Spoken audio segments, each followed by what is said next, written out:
என்னுடைய project number S642. நாங்கள் என்னுடைய பேர் எஸ் கார்த்திகேயன். நான் 11ஆம் வகுப்பு D2 பிரிவில் படிக்கின்றேன். எங்களுடைய தலைப்பு என்னென்னு பார்த்தீங்கன்னா, திருக்குறள் விளையாட்டு போட்டி. இதில் என்ன அப்படின்னா, இன்றைய காலத்து இளைஞர்கள் திருக்குறளை சுத்தமாக மதிக்கவே மாட்டிருக்காங்க. இப்போ நம்ம ஒருத்தவங்ககிட்ட போய் எத்தனை திருக்குறள் மொத்தமாக இருக்குதுன்னு கேட்டால் கூட அவங்க வாயத்துன்னு சொல்ல மாட்டிருக்காங்க.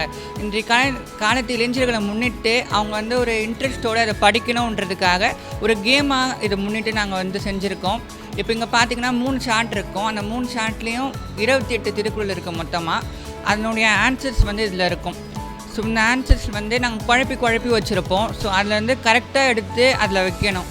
அப்படி வச்சா அவங்களுக்கு பரிசுகள் கிடைக்கும். அந்த ஒரு இன்ட்ரெஸ்ட்டாக அவங்களுக்கு வந்ததுன்னா மென்மேலும் திருக்குறளை படிப்பாங்க. அந்த ஒரு காரணத்தினால தான் நாங்கள் இதை வச்சுருக்கோம். எல்லோருக்கும் வணக்கம். என் பெயர் பாலாஜி. நான் 11ஆம் வகுப்பு D2வில் படிக்கிறேன்.